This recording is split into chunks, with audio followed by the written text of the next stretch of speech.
if you were pricing from Bitcoin, all prices would be falling forever. Yeah. Right. Okay. So that makes sense. There's a subtle nuance here, I think, where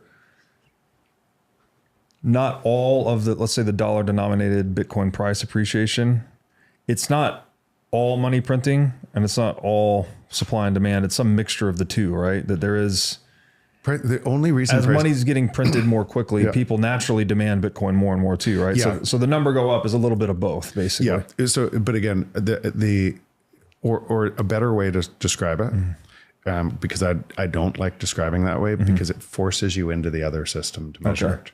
Right. You're trying to get people to, I'm trying to get people uninstall to say, dollars as their thought system. Because what are they doing by not?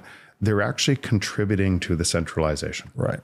That's why I'm trying to get them done and install dollars. Yeah. Because what they're doing is they're taking this as an asset, because most people would see it as an asset within the system, like gold was. Yeah. Right. Yeah. And they would, and it is so early that they would say, "Oh wow, I can make a lot of money," and they would be converting their Bitcoin to a piece of paper to then measure the world. How many times do you convert money to another money to measure the world? It doesn't make any sense. Yeah. If you just use Bitcoin to the protocol bounded by energy to measure the world, you'll see perfectly describe my thesis. This is the frame thing again, right? Using it as a frame of reference will show you the crystal clear truth. Crystal clear truth. And what you're describing is, let's just use one of the asset classes in this jerry-rigged bullshit world Fiat of nonsense, world. fiat world. Let's use the asset class of real estate.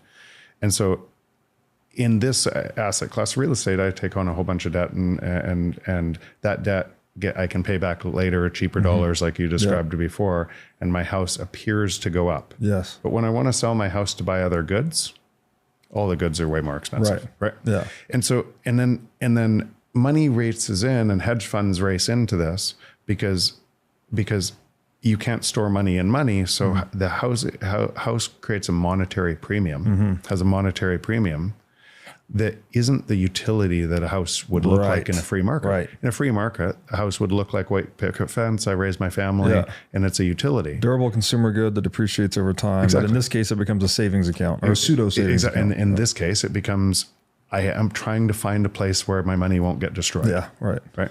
And so now all my neighborhoods don't look like family neighborhoods anymore, because only the wealthy can get it, and they own all these, and the renters, and the neighborhood starts degrading.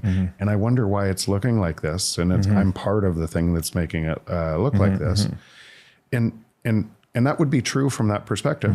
It would keep happening. It would get worse and worse. Look at other countries where the money printing's worse. So you'll see it. You'll see where it's going.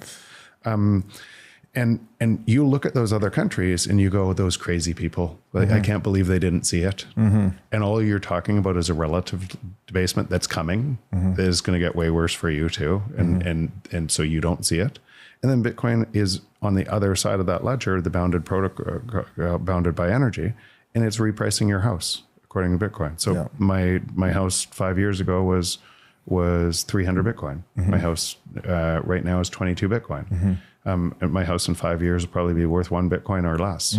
After that, it'll be worth half a Bitcoin. It'll be worth a tenth of a Bitcoin. Right. And it'll keep falling forever to its utility. So it'll steal both. It'll come back to its utility value instead of a store value. Yeah. Right. It's taking that. And then all of the goods inside the house, all of the production, all of the, and eventually labor, as we merge with robots, all of those goods will get forever and ever cheaper. Right. Yeah. No, it's such a good point. And that this leads me to a very provocative phrase, which is that you could say, I'm pretty sure this is accurate. Over the past 10 years, housing prices are down 99%. And people are like, what are you talking about? No, they're not. They're up 300% or whatever the number is. It's like, well, it all depends on what your frame of reference or your denominator is. If you price it in Bitcoin, it is down 90. I'm pretty sure it's 99% over the past 10 years. That's the reframe, right? That's the software you need to uninstall and then reinstall the new money software basically to price the world. That's what gives you the clarity you're describing. Yeah. And from what you're saying though, so I spent so much time, as probably you did, where are the attack vectors on Bitcoin? Because if you had a protocol, it just, and you have to do the if statement first. If you had an open, decentralized, secure protocol bounded by energy, then it would reprice the world for sure. Yeah. Not maybe. Yeah. It would for sure. Yes. It would describe the first global free market that we ever had. So now, then you have to attack it. And you have to say, okay, if we've never lived in that scenario, I can understand everybody's ideas on why they don't think we would, but I want to attack it and say, where is the risk? Where is the decentralization? Where will decentralization fail? Where will security fail? Where will, and because if those don't fail, if it stays decentralized and secure, and it's inevitable, then how do I add my time to help make sure it's inevitable? Right? How do I become a node in the network to drive its inevitability and when you see what people are doing in Bitcoin and what's happening, that's what's happening. It is us. Yeah.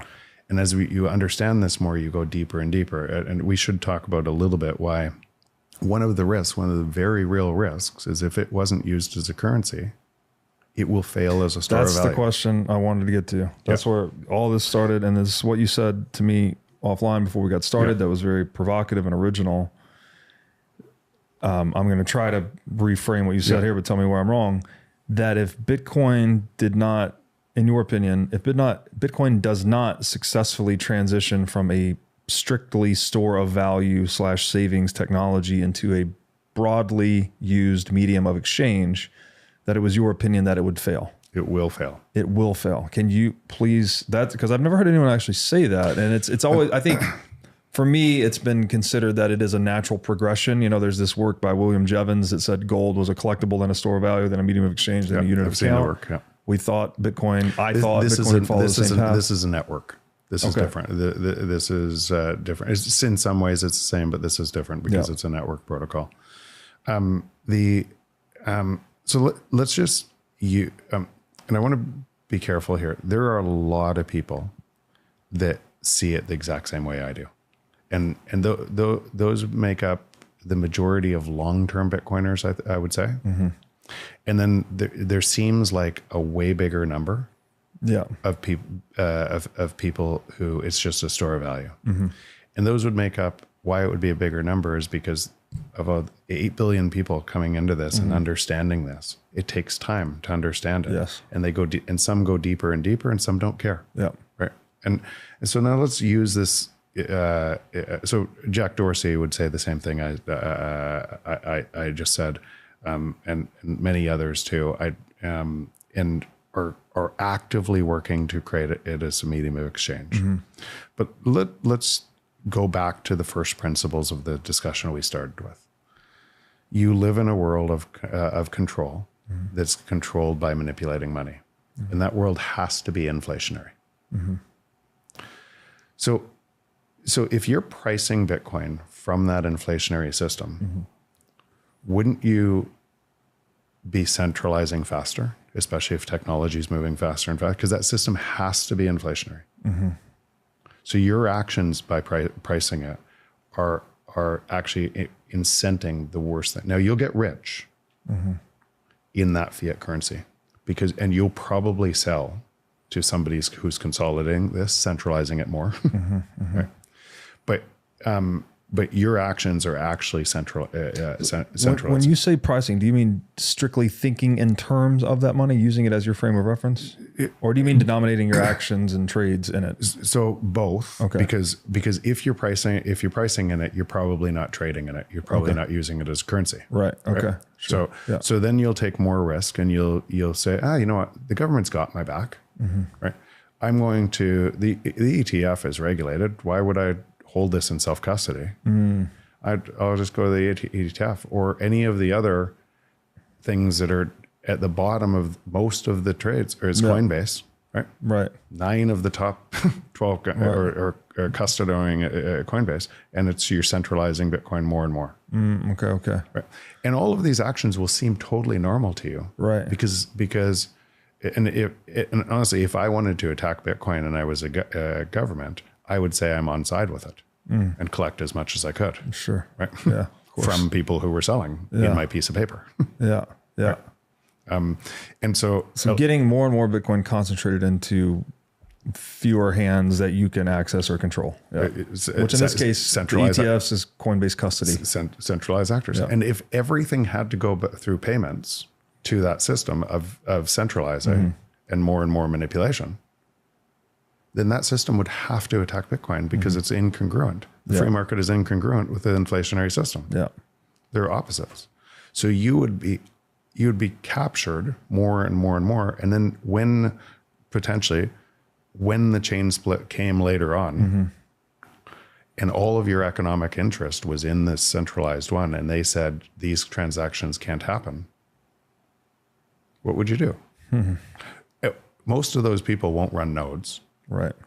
They certainly wouldn't be economic nodes. Yeah. And so if I was what I say, I've thought through this. You can imagine how much I've thought through this because I always knew it was a risk, and it was the risk was the same. The risk is it's always been through human society.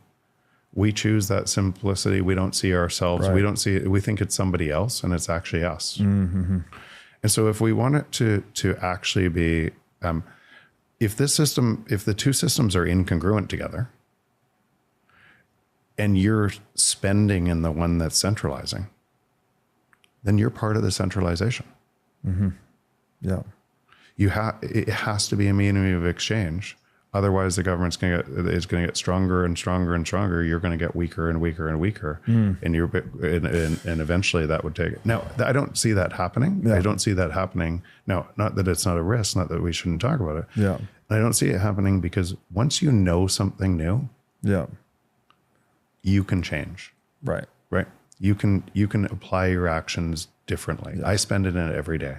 Yeah. I'm not on Twitter anymore. I'm on Nostr because I'm putting my energy into the world that I want to see. It's the first reason I got into Bitcoin too, and I realized for myself that I was a hypocrite. I was a hypocrite because I was on all these boards in fiat land, and I had this hedge against Bitcoin with Bitcoin, and I was talking out of my ass, right? So because you're living and operating in a fiat world. I was on podcasts for a couple of years doing this, and that's actually why we started Ego Death Capital. Yeah. So I could move my time into the system and help contribute to companies that were building layer 2, layer 3, all of the stuff that would actually create a world where 8 billion people could be in the service of 8 billion people. Yeah. So. And moving my time, which I couldn't see before. Yeah. Right. That's why I know it's not, I don't, people can move whenever they want. Yeah. But once you see it, you can't unsee it. Right.